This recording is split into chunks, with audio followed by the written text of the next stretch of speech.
Wadon. Galilega Jigadoa. Kevin Stretz Dawadon. Skasi Jalagi Ganti. I am glad to be here. My name is Kevin Stretch, and welcome to the 73rd Cherokee National Holiday. 73 years. It's hard to believe. Anyway, we're doing Cherokee Talks here today, and we have with us today Vanessa Lillie, who is the USA Today best-selling author of Blood Sisters, a new series centered on the stories of missing and murdered Indigenous women and girls, which was a Target Club Best Pick and a GMA Book Club Buzz Pick, as well as Best Mystery of the Year for the Washington Post, Amazon Editors, and Reader's Digest. The sequel, The Bone Thief, will be released October the 28th. Her other best-selling thrillers are Little Voices for the Best, and she's the creator and co-author of the #1 Audible Charts bestseller and International Thriller Writers Award nominated Young Rich Widows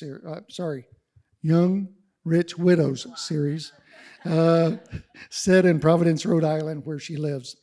Originally from Miami, Oklahoma, she is a proud citizen of the Cherokee Nation. Ladies and gentlemen, Vanessa Lillie.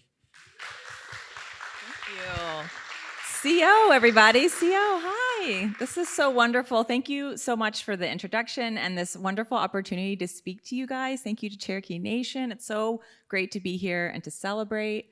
Shout out to my family on the front row. This is so much fun. So I'm so excited to chat with you all, but this can very much be a conversation. So if I say something that pings a question, please feel free to raise your hand. We'll have an official Q&A time at the end, but I love conversation, so feel free to jump in. Actually, we're gonna start with you guys yelling at me because I have a question for everybody. What's the first book you read about a Native character? What's the first Native character you remember reading about? This is a hard question. What? Ceremony, yes. Okay, great. Yeah, good. That's a good answer. It's better than my answer. Okay. Anybody else have one they remember? Yes.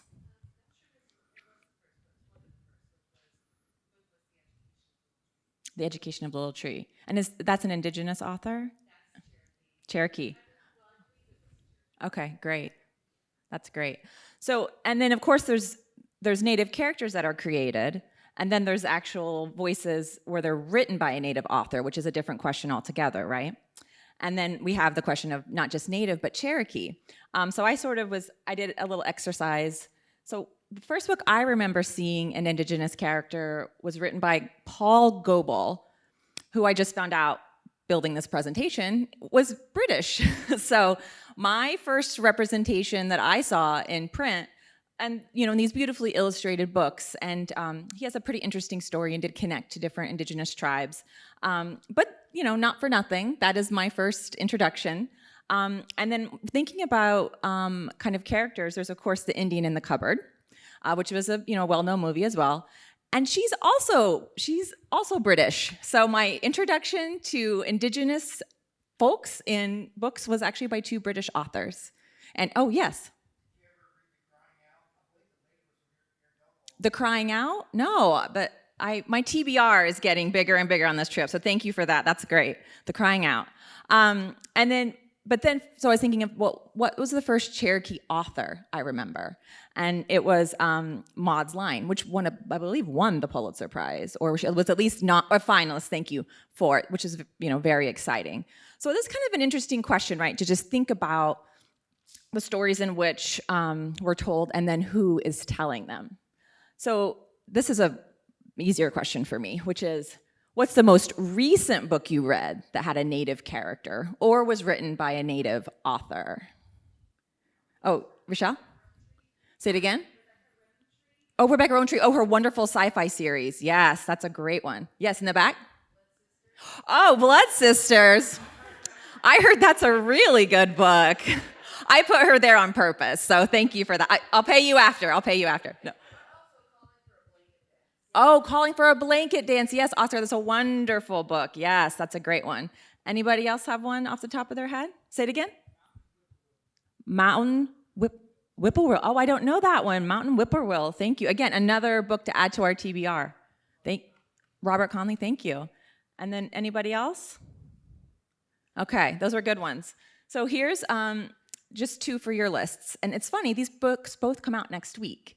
Bad Indian Book Club by the scholar. She's a podcaster, and she's also wrote a wonderful books about kinship, Patty Krawick.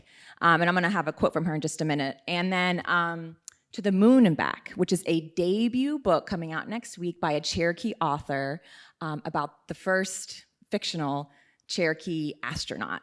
So put that on your TBR as well. So my point is sort of thinking about the books of the past and then sort of thinking about the books of now. Publishing has come a long way in terms of representation and voices. But that doesn't mean that we don't still have a long way to go. And here's some statistics. And now the depressing part. No, I'm just kidding. So there's not a lot of data about Indigenous authors. The kind of best statistic I have is within the young adult and children's book space, which in my opinion is flourishing in comparison to adult fiction when it comes to Indigenous voices. I believe that young adult and children's books lead, and I think the rest of publishing follows. But there was the statistic is like, it's doubled. Well, yes, but it doubled from 1.4% to 2.4%. So it is a double, but obviously we still have a ways to go. And there is not a good number for just kind of overall. The one I see a lot is 1% of books published are from Indigenous authors. So that just sort of gives you a view of how far we do still have to go. A statistic that seemed relevant to me around this is that 87% of state history standards don't mention Native people after the year 1900. So when you think about voices and the books we're looking for on the shelves, I think that early education piece is a part of the conversation as well. If you even go on, say, just like to Amazon, though you should be shopping at indie bookstores like Too Fond of Books, which are right here. And you just sort of look at what are the best-selling Indigenous authors. There are more Indigenous author voices, but they're not all that way. And there's a lot of really popular series, which, many of the authors do a lot of hard work. But the point is, when you look at a space that's supposed to be Indigenous voices, there are still many white folks representing those voices in their writing. And so, again, I think we just sort of have a ways to go. But part of what I'm talking about today is to encourage everyone to be a part of that journey and maybe write your own book. Okay, so just a couple of things thinking about Indigenous voices in publishing. The difference between stories told about us versus us telling those stories, right? So you think of some of the stories that have been told in those schools that aren't teaching Indigenous people after the year 1900, and you think of the discovering of America, right? So I am from Miami, Oklahoma, but I now live in Providence, Rhode Island, where the Narragansett and Wampanoag tribes live, and they were among the first tribes to see the boats coming over. So they very much have a story that has nothing to do with any of those boats discovering America. But truly, for me anyway, it wasn't until, I certainly wasn't in school, probably wasn't until college that I started digging deeper into some of those narratives about that were just sort of like discovering America is just an information gap that's filled in our brains, right? So we have to sort of push against it to dig in deeper into what really happened. The first Thanksgiving, when did you learn that it wasn't what it says? Some people still are learning it. I have conversations at book events with people about it. I didn't realize that first Thanksgiving wasn't this peaceful meeting. And so it's important because as Indigenous people, we know the story, and we have been pushing against the narratives, but we have to bring those to the page. And of course, also, even though the Oklahoma Land Run, is a narrative that's very much based in settler white colonialism, and so I think, and taught in schools today. And so just making sure that all the voices are represented that are a part of history, and that's why Indigenous voices in publishing is so important. Another kind of interesting concept is why Indigenous books matter is that it's fighting erasure. So much of Indigenous identity is fighting back of, you often maybe hear, we still are here, right? So much of the missing emergent Indigenous women and people challenges are because we aren't being believed, we aren't being seen. And so fighting erasure is something that can be done, in a thriller, in a romance novel that's written by an Indigenous voice, because it puts us out there front and center. I would argue TV shows and movies do a lot of work toward getting our voices out there and putting us in front of people to fight erasure, because it's erasure, and then there's the question of intention. I mean, when you think of Wild West movies, or there was those terrible like Bodice Rippers by like Cassie Edwards, like when you think about the way in which Indian people have been represented in film and in books, and what the intent was. And if the intent is the savage narrative, even the noble savage narrative, right? It doesn't make us people. It doesn't make us something you can actually engage with. And so that's why we have to continue to encourage these Indigenous voices in publishing so that we get real stories and real narratives. So after all of that, I was like, let's have some good news. Okay. So this is the coolest thing. So Heart Drum Publishing is an imprint that was started by Cynthia Letitia Smith, who is from the Muskogee Creek Nation. And I think they publish around 4 to 5 books a year, and they're Indigenous authors, and it's mostly in the YA space. Here are 2, and so my books are kind of traditionally published, and so I'm always looking at what kind of visibility, right, are Indigenous authors getting? And so it's not that getting a book club pick is everything, but boy, it feels good, and I'm really proud when it happens for people. And so I wanted to just mention that Looking for Smoke, which was a YA pick for the Reese Witherspoon Book Club, which, I mean, that gets that book in front of, I don't know, hundreds of thousands of more people, which is really exciting. And so that was a part of this imprint. And then there's also this fantastic Legendary Friedbed Drive-In. It's an anthology, and that's something I kind of want to share, because anthologies are a really powerful place right now to share Indigenous voices. And there's a lot of good news coming out of Indigenous anthology spaces right now. And there are 3 Cherokee authors in the Legendary Friedbed Drive-In. And I also want to like shout out the Cherokee Phoenix. I don't know if anyone is from there, or I hope you all read it, but they are so supportive of Cherokee authors, and I've had several articles in there. I just kind of clipped an article that they just wrote about this with 3 of the authors who are a part of it, Cherokee authors. And getting the word out and the publicity is such a big piece of being an author today. And so thank you to the Cherokee Phoenix for their support. So in this anthology is a wonderful opportunity for these Cherokee authors to showcase stories. And anthologies are so exciting because let's say they love your short story, well then they can go dip into your backlog, right? And so anthologies are wonderful for that. So just to shout out another one with 3 other Cherokee authors. Actually, Andrea L. Rogers is in 2 of them, which is cool. But also Kelly Jo Ford, and we'll see her book in a minute, and Brandon Hobson, who's been won and nominated for so many wonderful literary awards, another Cherokee Nation citizen. And then there's a new one coming out.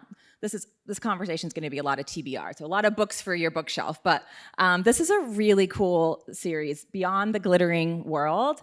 There's a group called the Indian Girls Book Club, and they're this young, fun, vibrant community of poets and writers, and they're great on social media, and they actually have a book truck that goes around to different communities and hands out to on reservations different books with Indigenous authors. So they have an anthology coming out too, so just keep an eye out for that. I think they're doing some fundraising for it right now too, if you want to support them. And I mentioned Never Whistle at Night. Okay, so this anthology, I believe, has been on the USA Today bestseller list for 90 weeks, which is remarkable, which shows bookstores, independent bookstores, are really getting behind it. And people, I believe, are hungry for this information, because so much of publishing is about marketplace. And we have to prove our point, prove financially why we're something that publishers can invest in. Okay, another example, a wonderful example, Angeline Booley, a Ojibwe author. So she has, actually the Sisters of the Wind is, I think, coming out this month. So it's the 3rd book in her series. And she's just another wonderful example of when you let Indigenous people tell their own stories. She's able to put herself at the table. And an analogy I use for traditional publishing is, it's this idea of a seat at the table. It's why for my book, Blood Sisters, I chose to have a character with my background who is Cherokee from northeastern Oklahoma. She even has Walker, my family's last name, from our family member on the Trail of Tears. Because to me, when you think of publishing at a table, there's only so many seats. And publishing does not give a lot of seats to Indigenous people right now. They don't give a lot of seats to people of color in general, queer in general.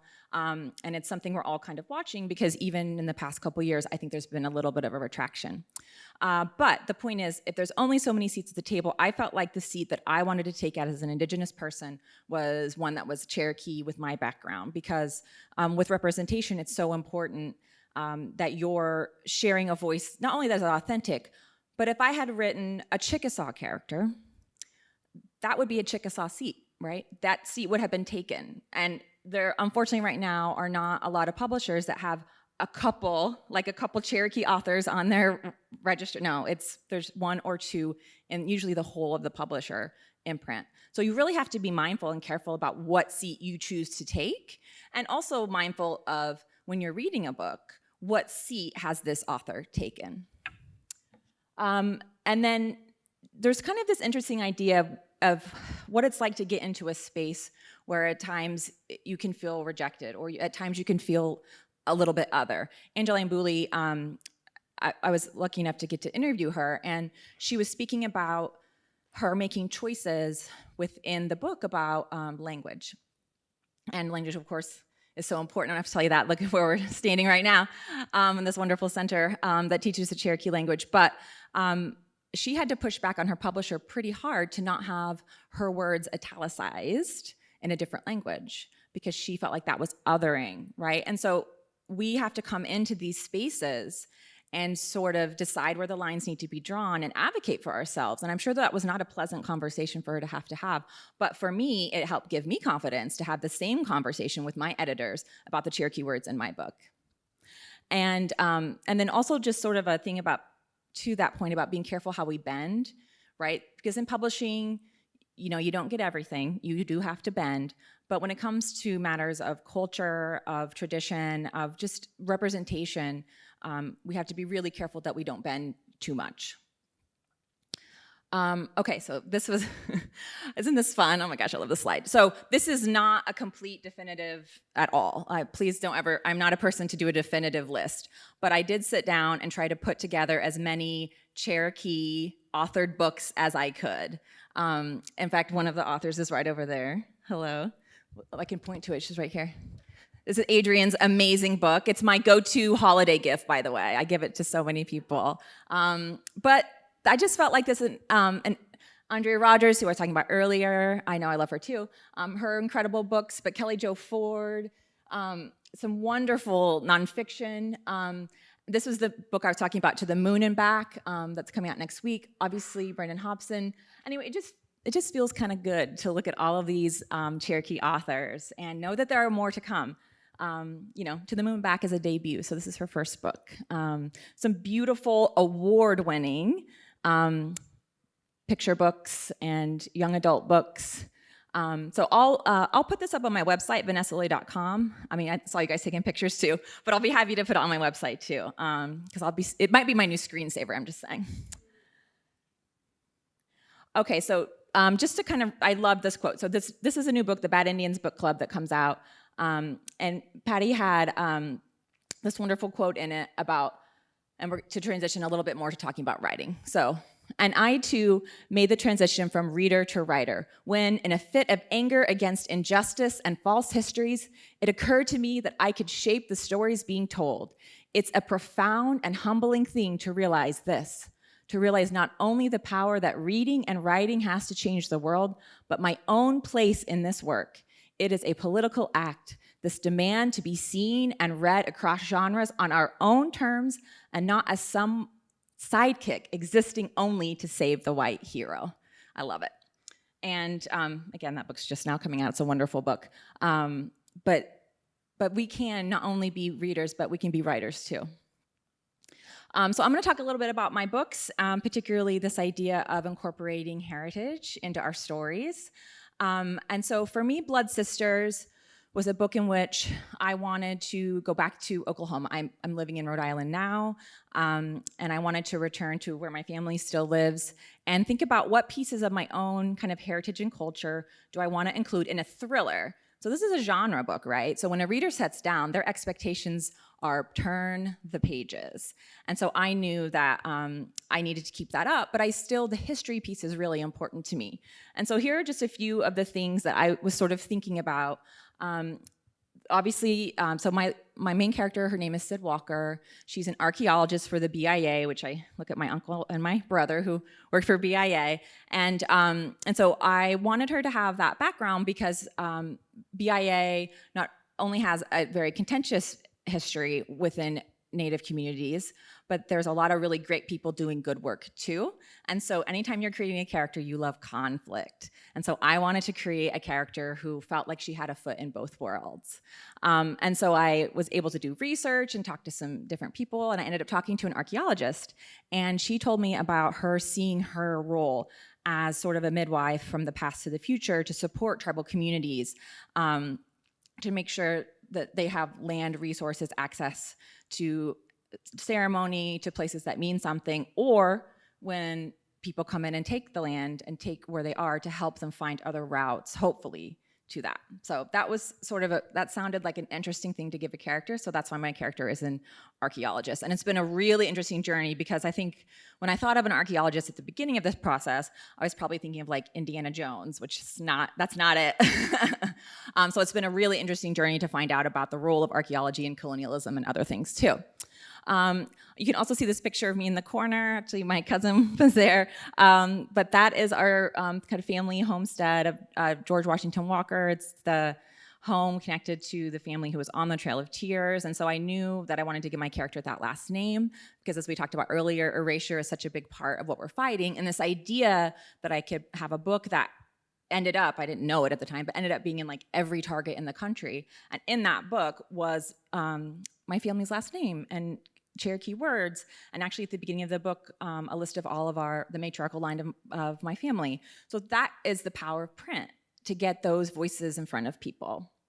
And you'll also notice the orange water here. So with anyone who's familiar with northeastern Oklahoma, the Tar Creek Superfund site is there. And so growing up in Miami, where the creek next to our house, when it would flood, would often turn orange.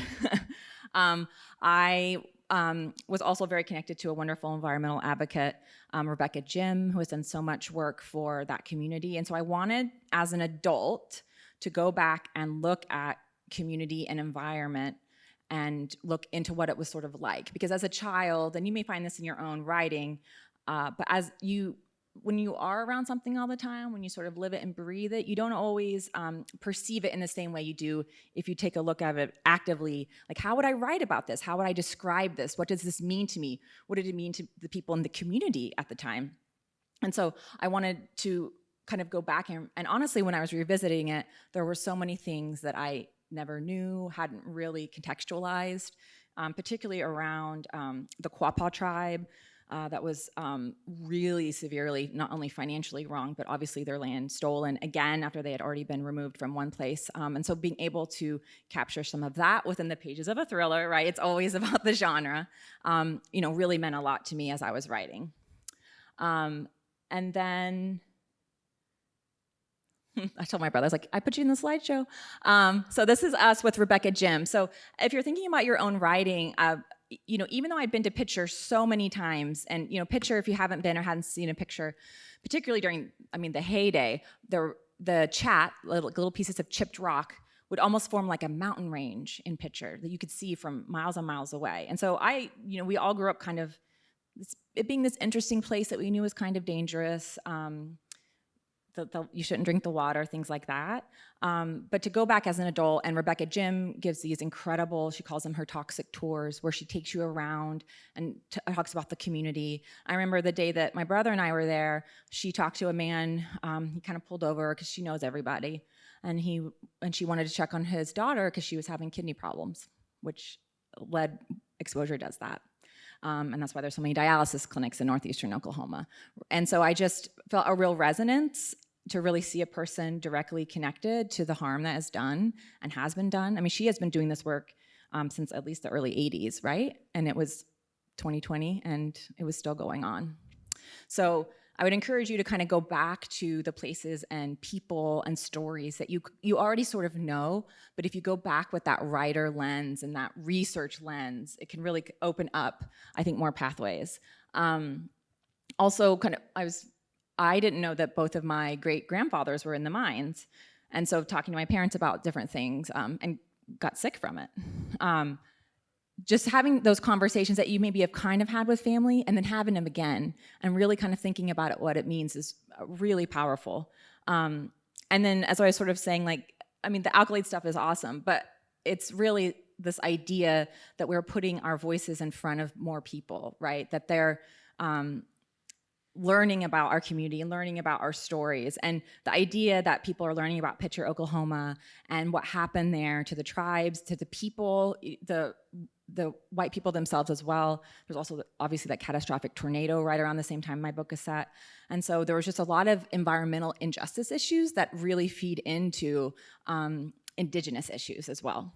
In fact, there's the epigraph of that book was suggested to me by Chelsea Hicks, a wonderful Osage author and reporter, and it's what happens to the land happens to the women. And that really resonated, and I think was something I really tried to carry forward in the work. So then just to talk a little bit about The Bone Thief, because that is a different project, right? So with Blood Sisters, I'm Cherokee, talking about where I'm from, talking about my community.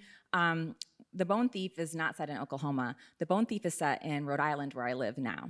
And so coming from being an Oklahoma Cherokee, and sort of the earliest thought I can kind of remember thinking about, like, the government was the fact that the reason my family was in Oklahoma was because they went back on their word. I really remember that as a kid. And so I think that sort of does color your worldview a little bit. And so kind of having that Oklahoma Cherokee perspective, moving to Rhode Island, and moving to New England, which is really the heart of colonial America, right? That is a completely different experience. And it was sort of shocking. Because here I felt like a lot of the conversation I was missing was not coming from a place necessarily always of like oppression or guilt. Whereas in New England, it is coming from a place of guilt. And talking about the truth connects directly back often to your families and those choices. So that's fun in a thriller. It's a fun challenge. So with The Bone Thief, my character, Sid Walker, in the first book, she is called back to Oklahoma because some remains had been found tied to a terrible crime, and she and her sister goes missing. And so it's a return to her family, her community, and some old wounds that she never let heal. In the second book, so she makes it out, she survives, spoiler. In the second book, she's in Rhode Island.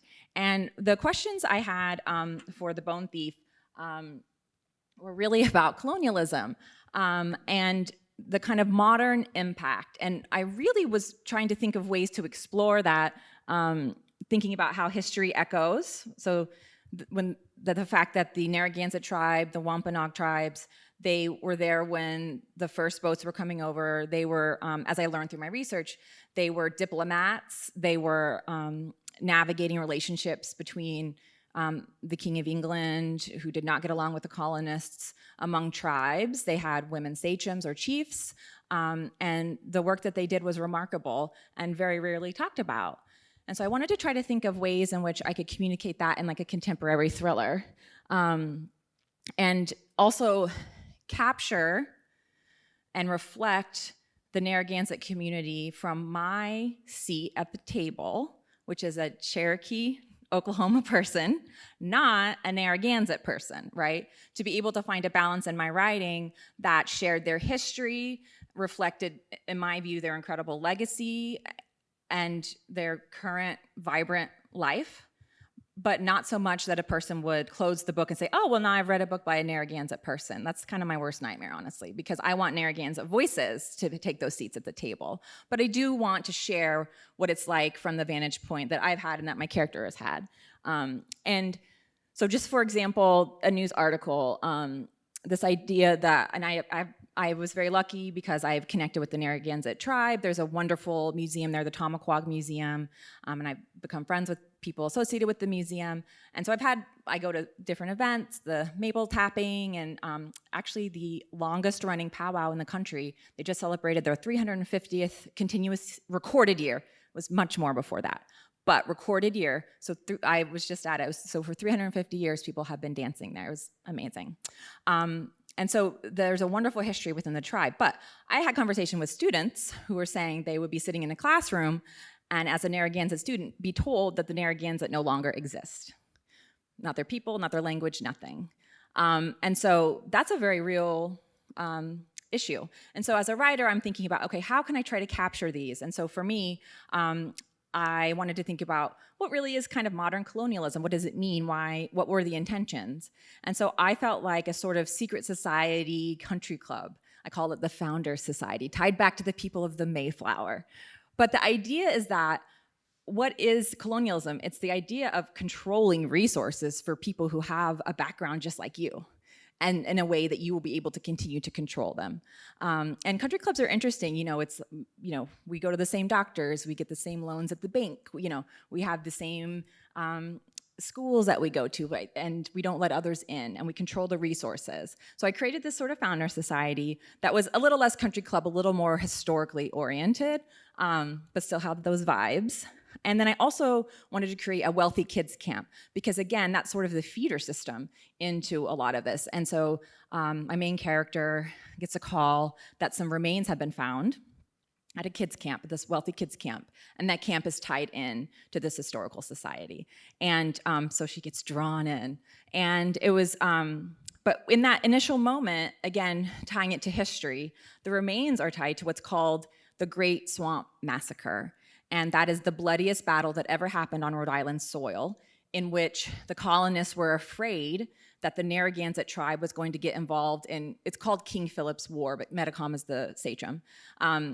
They were going to get involved with the Wampanoag against them. So they preemptively struck the Narragansett Winter Fort, which is essentially a community. It's the place where mostly women and children and elderly went to ride out the winter together. And they murdered most of the people in the fort, and those who they didn't, they took and put into either slavery, or indentured servitude, which is another form of slavery. And so for me, as a Cherokee person, and anyone who studies Indigenous history, there's often that moment, like the Trail of Tears, where you can see them trying to break us, where they do something that irreparably changes how we are composed. And so for the Narragansett, it was the Great Swamp Massacre. And there were some people who were able to flee, and they did continue and they did persist, but it was extremely difficult. And so to tie the remains that are found into some of that history and thinking about it within the context of this thriller history was a fun challenge. And so for your stories, thinking about what history, even if you're bringing it into a contemporary lens, but what resonates with you, and then how can you kind of communicate it in a creative, kind of juicy, like secret society? Doesn't that sound fun, right? But it also gets to the history piece too. Okay, so that's the gist of the books. And I know some of you, I'm curious, are there writers in the room? Oh, great, good. Yes, I just met Rochelle, she's an author as well. So there might be some questions about the publishing process. Also, I don't know what time it is, I'm just realizing. So give me when there's 15 minutes left, give me a little wiggle, finger wiggle. Oh, at the Great Swamp Massacre, how many were killed? Well, they don't know for sure. Definitely hundreds, but possibly thousands, because there weren't records kept of it. They were just surviving after the fact. And it's mourned every year by the tribe today. So just talk a little bit about publishing. And again, if you have any publishing questions, feel free to raise your hand. But this is kind of the typical journey. And so maybe it's, helpful to realize sort of how we get that big wall of all the different books. And it's a tough system, right? And this is, again, kind of a traditional route. We are in an exciting time for publishing right now. You can indie publish. There's wonderful small presses, medium-sized presses. This is also kind of a traditional route, but there are a lot of ways to do it. So first of all, you have to finish the book. That's the bad news. You have to finish it. You hopefully are writing something that you want to read. That's my best advice. Write the book you want to read. Write the book in the genre that you're reading all the time. I think sometimes I hear a lot about literary fiction. It's like, well, I only read mysteries, but maybe I should write the next great Jonathan Franzen novel or whatever, right? People have this idea of what it should be. So definitely write in the genre that you love to read, that makes you happy, because it really takes a long time to write a book, and you're going to be in that world for maybe years. For me, when I decided I want to be a published author, I was in my early 20s, and by the time I actually held that book in my hand was 13 years. And easily, I was rejected by 150, 200 agents, easy. So it's not usually a smooth road. And it's good, though, because you do have to build up resilience. Okay, so you write a great book. Hopefully you're finding a wonderful, supportive author community, friends who are also trying to write books who you can swap pages with and be there along the journey and cheer each other on. You keep revising some more. And then finally, you also keep doing like market research, kind of seeing what's being published. And then finally, again, resilience is important. You're ready to query. So once you have this shiny, beautiful book, what does Mrs. Hannigan say? I want it to shine like the top of the Chrysler building. Once you have this beautiful, shiny book, it's time to try to find an agent. And an agent is a person who's really a business partner with you. They're gonna understand the marketplace even better than you do, and they're gonna know how to take your book and sell it to the right editor so it can be published. And so you are going to be looking at what is being published now, and see who their agents are. Like, you can go into a wonderful independent bookstore, and when you see a book that kind of feels similar to yours, or you could imagine that the person who read this book would also like your book, you can just flip to the back and see who in the acknowledgments and see who their agent is, or you can look online too. There's also a really great system called Query Tracker, in which you can see what each agent wants, because one agent wants the first 5 pages, the other agent wants 10, the other agent only wants what's called a query letter. So each agent is different, and it's a lot to manage. I had like many spreadsheets going. And Query Tracker is a great system that kind of helps you. And it also lets you know other people are getting requests, and it kind of keeps you in the mix, which is good because it can kind of drive you a little crazy not knowing what's going on. So let's say, like I said, I queried one book, got 150 rejections, put that book in the drawer. I wrote another book. That book ended up, and there was another book before that didn't go anywhere. So by book 3, after 10 years, that's the one that I queried, and I was able to find an agent with it, and that was a really nice day. And she went on to make a list of all the editors she thought would be great for it. And then she makes her own letter, right? This is her chance, or his chance, to sell the book. And hopefully they've got these great relationships, they have a clear vision for your career, and away they go. And then you wait. And just right now, they call it, you're on submission, you're on sub. I really think the average is 6 months. A year is not uncommon, that you're just sort of waiting. Because editors have stacks and stacks and stacks of books in addition to their own books that they are publishing. And so everything is just very slow right now. And the market, like a lot of marketplaces, have really kind of clinched up. And so they're actually not publishing as many books either. So it's, again, resilience and just kind of sticking with it, and finding a great agent partner who can help. But then let's say the editor loves it. And this was really interesting. I really did not know this. So just because an editor loves your book doesn't mean they get to buy your book. The editor is then the salesperson. So it's like you start as the salesperson finding an agent, then that agent is a salesperson selling it to an editor, then that editor has to go be the salesperson to their boss's boss, the whole marketing team, the whole sales team, and they have to convince all of them to acquire your book. And so they have to love it and be so passionate about it, which is another reason why I think it takes time. And so but then let's say they love it, and then you get to have a deal announcement. That's my little publishers marketplace deal for Blood Sisters. Some people put them on coffee mugs, like they're so happy they have it. I wouldn't judge someone if they got it on their wall or something, but so it's a really fun day when you get to announce that you're going to have a book out, and then you start thinking of the next book too. But then you jump into the publication pipeline, and so then it's copy edit. So just because your book is done, and you probably did revisions with your agent, and you will absolutely be doing revisions with your editor, then you really get into the nitty gritty. And that's when an email lands in your inbox with 8 not spaced pages of notes of things your editor wants you to do. And then you jump right back into that manuscript that you thought was perfect right when you started.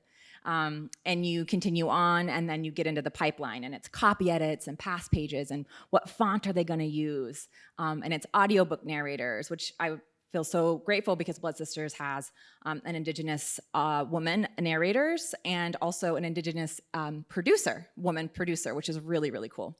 Again, it's just anytime you can take those opportunities to get those voices front and center are really exciting. And then you meet the sales team, and then you meet the marketing team. And so the process, say once you sign that deal, I think the quickest is usually a year. I think the average is like 18 months to 2 years before you're actually gonna like hold your book and be able to sell it. So it's a very slow process. So just to kind of get in the mindset, which is why so many people do like indie publishing, because you have more control and you're the one that sets the deadlines. But the publishing is slow for a reason. They have to get their sales team excited. They have to get to local bookstores and convince them to buy your book. And they have a whole team of people. They have to present at conferences. There's a lot of, they have to convince librarians to get your book. There's a lot of machinery that goes into, launching a book. So I am on VanessaLillie.com. I'm always on Instagram. I shouldn't be, but I'm always on there. Come hang out with me. I would love it. Come say hi. And there are books for sale. We're going to do a few questions if we have time. Hopefully, I feel like I talk too much. And then I have to end with this beautiful slide. Are there any questions? Was that a lot of information? It was good. Oh, good. Yes. Yes. I didn't know that Target had a book club. And so my editor texted me, which never happens. And I'm always like, whoa. She texted me and said, hey, can you talk? I was like, oh my God. I hope it's good news. And she wanted to talk with my agent. And I was like, oh. And it ended up being great news. She was like, I'm so excited Target has picked it, which means it's going to be in every single Target in hardback, which is great. So that was incredible. And it was one of those things that I didn't even know to wish for it. And that was all an internal process. Yeah, so that was really exciting. Yeah. Any other questions? Oh, the cover, sure. Yeah. Oh, yeah, the covers were great. So for Blood Sisters, it was interesting. If you can kind of see in the image of the woman there, she has a bulletproof vest on, which, archaeologists don't usually wear those, but they thought it looked cool. So you have to kind of let some things go. She also had a gun at one point, which we were able to push back on a little bit, because archaeologists definitely don't have guns. And the kind of BIA, like you guys didn't get those issued, I know, with the cool collar. So there's it is fiction. So there's certain liberties that go into it. But what was really important to me is some kind of an Indigenous representation. So you have the woman standing out on the hill that sort of represents maybe like her sister. She's actually wearing a blanket that's reminiscent of a family blanket that we have. And so they were really supportive of adding that element in. And then for the Bone Thief, so for Blood Sisters, the title stayed the same. It had always been the same. The cover kind of took a while. Usually one or the other is hard. For the Bone Thief, the cover was one of the very first ones they came up with, but we did not have the title until the last second. Yes, my editor was emailing me, I'm going into the meeting, what are we calling this book? And I love the title. So that was sort of where the covers came from. Am I getting the... I'm just here with the mic. Oh, great. Someone has a question? Some of the people at home can hear? Great. Sure, make me run. Thanks. So the first 2 books that you wrote that you didn't publish, have you done anything with those? So the first one, no. The first book, it was definitely my just figuring out how to write book. The second one has a premise that I really like. It's about a secret dynasty of serial killers. And so I do have some ideas of how to make it better and play around with some themes that I think are interesting. So I actually want to revisit it. Thank you. Anyone else? Yeah. I feel like Phil Donahue. Thank you. So there is an issue with, how do I say this? Natives who are not native. Sure. Okay. Yeah. So whatever we want to call them, who are writing, who are in positions of teachers and things like that, in institutions that are not truly native, but they're taking a seat at the table. Yes. Yep. How do we, I mean, when we're looking at, you know, you go to a bookstore, an independent bookstore, there's probably a few in there that are not, they are not truly native. Yep. And we have to really, really be careful about that. Yeah, that's a great point. I mean, I think as educated consumers, as best we can, I mean, I really, anytime a new book comes out, I'm always jumping down to the bio. And in fact, I had a friend who is Indigenous, and it wasn't in her bio, and she wrote an Indigenous story, and I was like, girl, you got to get that in there. That's really important. So I think kind of being vigilant in that way, and just making sure what we are consuming, they're putting that identity front and center, because it is everywhere. Absolutely. Be nice to have some type of little icon or something to put on the cover. Right. Yeah, absolutely. Yeah. And, you know, and it can be a complicated conversation too. People adopt it out of community, right? So it's not that you have to be on the rolls in order to be in, you know, that isn't the conversation necessarily. But I do think that it's a conversation. And if people are putting that narrative and book forward, they need to be able to have that conversation. Yeah, absolutely. I have a question about genre. Yeah. So it's kind of a chicken and egg question because, so let's say a story's formulating in your head. Which comes first, the genre or the story? And what if the story comes first? I think that's interesting. I've talked to people who are in the thriller genre space, but they originally didn't know they were writing a thriller. I actually heard that a fair amount. But what genre does is it provides an engine for you to know where that story is really going. So maybe the story starts out as four best friends at a long weekend, and you're learning the characters and you're writing about what they're doing, and you're, oh, this person has this issue, and oh, they're airing grievances. But then all of a sudden you get a feeling like there needs to be more. And especially if you read a lot of mysteries and you're like, what if there was a murder, right? And all of a sudden it's not that you've changed the story per se. You have the same characters, you have the same setting, all of that, but your engine is different. You suddenly have something that propels them forward. And in some ways it provides a structure and also reader expectations, which are so important in genre. Or maybe it's a romance, right? But I think that what genre can do, especially if you just are falling in love with characters, which is a really fun part of the process, to sort of just play in the sandbox for a while and see what you have. But then at some point you'll kind of have to figure out, again, probably based on what you read, what is the engine here? Yes, Honor. Hi, Vanessa. Hi. When you are writing, how do you write? What is your writing process? Do you start with your characters? How do you visualize the story? Yeah, my process is chaotic. Some people are very orderly and they have a certain time of day that they write and they do this many words a day, and I'm not one of those people. I kind of thrive in chaos. I like to not know exactly what I'm going to do. I like to see which characters are showing up.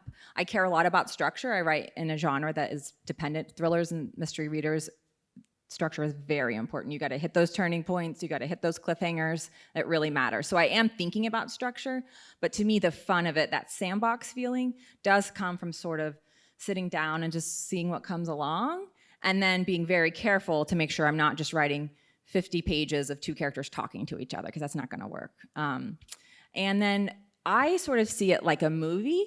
Again, everyone is different, but I do see it like a movie. And so my job is to sort of write it out. And so I'm listening to what they're saying. I'm writing it down. And again, if I notice I've been writing for 20 pages and nothing's happening, then I have to kind of go back with that lens of like, okay, how can I make this more interesting for the reader? I know what you were having fun doing, but that doesn't mean that the reader's going to have fun, reading it. So it's sort of a lens of, the reader experience is what I fall back to a lot. Anyone else have a question? Any others? Oh, my mom does. It's going to be a hard one. I'm scared. What are you working on next? Oh, thank you. I'm working on 2 books right now. Actually, I just released a new book on Thursday. Just if there are any audiobook listeners, I co-author a series of books. It's The Young Rich Widows. They are 80s Providence. I have 3 co-authors in the first 2, and it's about 4 women who would never be friends thrown together after a plane explodes and their significant others die, and they take over the law firm, and the mob is after them. So it's campy. Like, think like a fabulous 1980s Bette Midler kind of romp, right? So that's our fun kind of play project. So the 3rd one in that just came out from Audible on Thursday. So if you're an audiobook reader, please enjoy those. What my own books I'm working on right now, I have 2. One of them I'm calling it right now, which titles change, is The Cherokee House. And it's about a woman who is an underground poker player on the run from the Kansas City mob. Doesn't that sound fun? I love poker, so I'm really excited to write about poker. She's just lost her father, and their family's allotment land and house has come into her possession. It's the only asset she has to try to keep her legs from not getting broken. So she's returning to, I think, probably Welch in our kind of family, my cousin's like, yes, home area. I'm gonna very much tie it back to some of the stories of my family, but definitely it's gonna have a fast-paced feel. And then I'm also working on speculative, which is new for me. I'm calling it my sexy Da Vinci Code, but it's got a little bit of Cherokee heritage in it. It's also got a lot of Gnostic Gospels. I went to Catholic college. I'm not Catholic, but you learn a lot about the books of the Bible that weren't included, and a lot of them are women's voices. Interesting. And so there's some kind of biblical history, but there's an archaeologist who goes missing and her daughter has to find her, and it's kind of a sweeping all over the world. And there's maybe real angels in it. I don't know. We're going to see. It's speculative, but as you can tell, I'm having a lot of fun with it, which is nice. After I write these books that truly take a lot out of me, kind of emotionally, it's heavy topics. I'm writing about, a lot of really painful subjects. I like to have a book in the middle, like my Wild Widows books or this speculative that I'm working on right now, that kind of help me kind of just have fun and the creative part, which I would encourage you to if you're ever stuck. It might be that, maybe what you're writing about is tough to write about. So, write a little something else fun and silly. Like, writing should be fun. We should enjoy it. It should be a pleasure. And so it's okay to, have fun with it, as well as talk about things that really matter to us too. Did you talk already about who inspires you as a writer? Like other authors? Correct. Well, all of these on the wall, for sure. An author in terms of that I think about their career a lot is actually Anne Rice. First of all, I loved her books. I read them all as a kid. They're dark and kind of sexy, but she did lots of things. She got really religious for a while. Then she wrote erotic fiction for a while. And then she wrote these vampire books. And to me, an author who is unapologetic and just writes what they want to write and really leans into, she was really different. She was dark and interesting, and she was from New Orleans, and she leaned into her personality and her sort of brand before people talked about that. And she was unapologetic about it. And so when I get in my anxious head about being a writer and author, I think about people who are able to kind of stand in who they are. Even Angeline Boulley comes to mind, and who really believe in themselves, and hopefully then the readers will come. Anyone else? Well, Wado, let's give her a round of applause. Thank you all so much. Thank you so much for being here today.